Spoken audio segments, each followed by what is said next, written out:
Pozdravljeni. Danes bomo pogledali cenovno diskriminacijo, kar pomeni, da bomo pogledali, kakšna je motivacija, da določeni ponudniki iste dobrine ponujajo pri različnih cenah.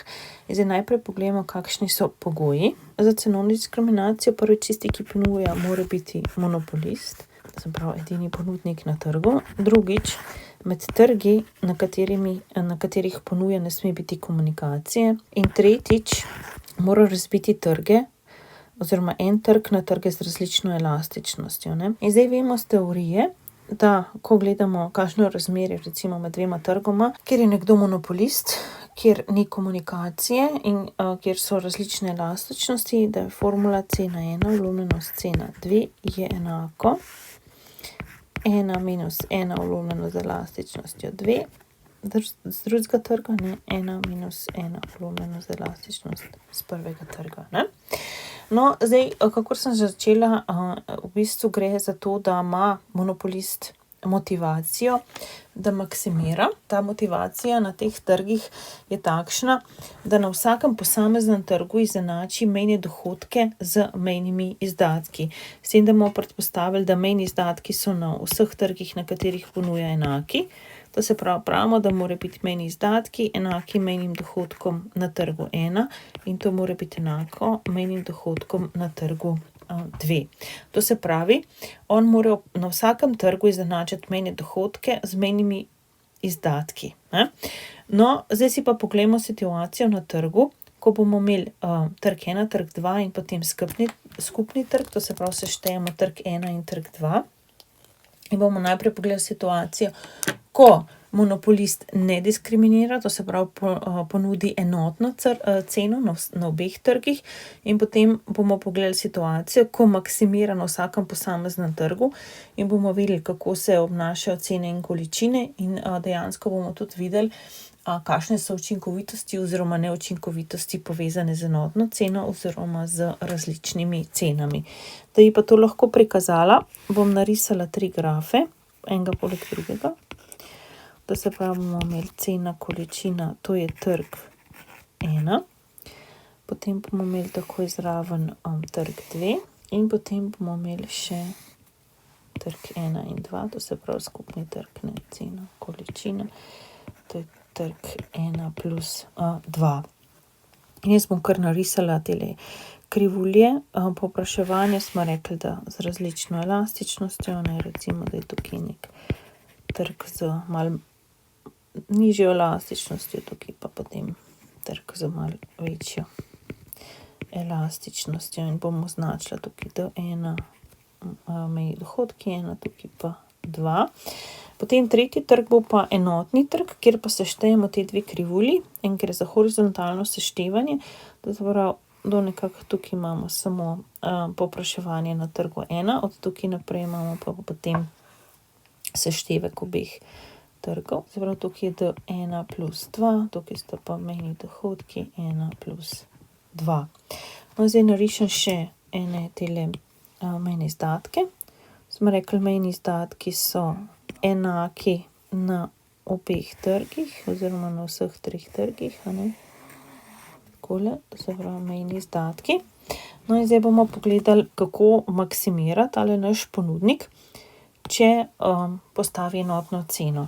Da bi postavil enotno ceno, potem maksimira na trgu, na skupnem trgu, to se pravi, pogleda, kje so mejni izdatki enaki mejnim dohodkom 1 plus 2. Imamo tole točko, to se pravi, to je količina, gre gor do krivulje povpraševanja in določi enotno ceno, oziroma CE je enotna cena. No, in zdaj poglejmo pri tej enotni ceni, se pravi, to je cena enotna, cena E, ne, še na trgu 1 in 2. No, in zdaj si poglejmo, v bistvu, kakšne so količine, gremo do krivulje povpraševanja in dol, to se pravi, tole količina na trgu 1, na trgu 2 je pa količina, ne. In zdaj vidimo, kaj se dogaja. Na trgu, na skupnem trgu on maksimira. Mejni dohodki so enaki mejnim izdatkom, a ne, in pol smo mi določili ceno, Skornojevo točko. Ampak, če gremo pa pogledat pri tej isti ceni, enotni ceni na oba trga, pa vidimo, da so določene neučinkovitosti. Kje pa so neučinkovitosti? Če pogledamo recimo trg 2, vidimo, da je pri tej količini pa ceni imamo razkorak med mejnimi dohodki in pa mejnimi izdatki. Ne. To se pravi, vidimo tukaj, da so mejni dohodki na trgu 2, ne, to se pravi mejni dohodki 2, so višji kot mejni izdatki. To se pravi, in to vemo, da ni maksimizacija. Gremo na trg 1 in vidimo, pri tej količini so pa mejni izdatki večji kot mejni dohodki. Ne. To se pravi, da imamo mejni izdatki so večji od mejnih dohodkov 1, kar že spet ni optimizacija. Ne. To se pravi, da imamo tukaj situacije, ko je v bistvu možnost, da se situacija izboljša. No in zdaj poglejmo, na kakšen način bi lahko tale naš monopolist situacijo izboljšal. Gremo na trg 1 in rečemo, situacija se tako izboljša, a ne, da on izenači mejne izdatke z mejnimi dohodki na trgu 1, to je tale točka, določi količino, gremo gor do krivulje povpraševanja in tukaj je pa optimalna točka, ne, K zvezdica, C zvezdica. In tukaj vidimo, da v primerjavi z enotno ceno se mu splača količino zmanjšati in jasno posledično povečati ceno. To se pravi, da v primerjavi z enotno ceno na trgu 1 zmanjša količino in poveča ceno. No, zdaj pa pogledamo na trgu 2. Na trgu 2 pa poiščemo točko, kjer so mejni izdatki enaki mejnim dohodkom 2. Določimo količino, gremo gor, določimo Cournoyevo točko in potem optimalno ceno, C zvezdica. Ne. Kaj se pa tukaj zgodi? Tukaj se pa zgodi, da on pa zmanjša ceno in poveča količino. Ne. Tako da pravimo, da je ta situacija, ta zadnja, ko sem vam narisala, ne, tukaj imamo pa mejni izdatki so enaki mejnim dohodkom 2 na trgu 2 in pa mejni izdatki so enaki mejnim dohodkom na trgu 1. Ne. Tako da imamo optimalno točko. Ne. Pokazala sem vam pa tudi, kje je ta neučinkovitost z enotno ceno, a ne, do tega pride pa tukaj, kjer so na trgu 2 mejni dohodki večji kot mejni izdatki, na trgu 1 pa v tej, ko imamo enotno ceno, pride do tega, da so mejni izdatki večji kot mejni dohodki. Ne. To se pravi, te dve neenakosti nam povejo, da ima monopolist možnost, da poveča svoj dobiček. Kako ga poveča? Je tako, da postavi ceno, ki mu izenači mejne dohodke pa mejne izdatke na vsakem posameznem trgu.